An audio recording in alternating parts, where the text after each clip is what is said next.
Triple M Grill Team. Yeah, sad news this morning, boys, with Mick Jagger's girlfriend, Loren Scott, being found dead in her apartment in New York. With all the latest, our entertainment reporter, Peter Ford. Fordy, good morning, mate. Yeah, g'day, boys. It's a very sad story, of course, and there's probably two aspects to it. Firstly, the human aspect, the loss of this life of a very talented woman.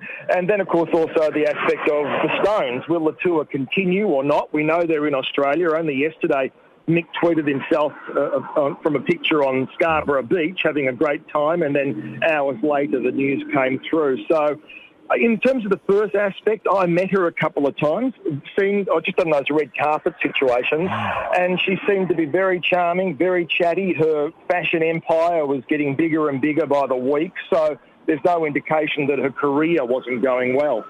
Now, what about the actual death itself? Any suspicious circumstances?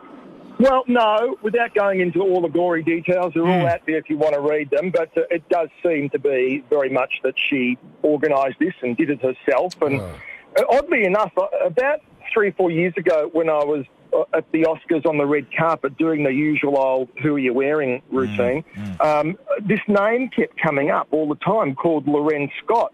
And I thought, shit, I've never heard of her. I better find out who she is, because I'm not very good on the fashion. And I looked it up, Lauren, and because that's not how it's spelt. And I did a crash course in her, and suddenly this name for the last few years has been the name you hear about all the time. And her name, Nicole Kidman wears a lot of her stuff, and so it goes on. So, she's expanded her fashion range into glasses and shoes and handbags and stuff. Yeah. And, so that's just, it's very, very odd and sad. Yeah, appeared to have everything going for her. 40, how long were her and Mick going out for?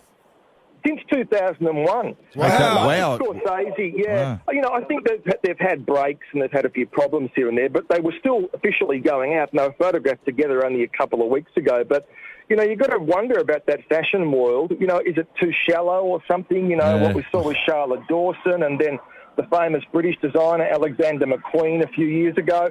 There seems these are very creative types of people, and I'm not for 1 second trying to guess what's gone wrong in her life that's made her do this, but clearly she didn't think with a logical mind when she made that decision for herself. Now, the second part where you spoke about at the start, 40, will the concert go ahead? So many people looking forward to it. You can't imagine anything but him jumping on the first plane back to New York this morning and not coming back for at least the first parts of the concerts because he won't be in any headspace to do so. Yeah, you're probably right, but performers are odd. Performers are very often the show want must to get go back on stage. Yeah, that kind of thing, and also it's also a bit of an escape for them. They go into that kind of fantasy world, but it is, unfortunately, also it becomes a bit uncomfortable for the audience to sit there and watch him jumping around. I suspect, and there's no plans in place yet, we don't know whether the tour is cancelled or not. I suspect what the promoters will probably try and do is say to Mick, how about we cancel the first part of the tour, we pick it up in, say, 10 days' time, and then hopefully we can go back and do Perth and Adelaide again, which we will cancel. Well, unfortunately, the Sydney show's Tuesday next week, so that's extremely unlikely, you would imagine. Hey, 40, appreciate your time, brother. Thank you. Thanks, boys. See ya. The Triple M Grill Team.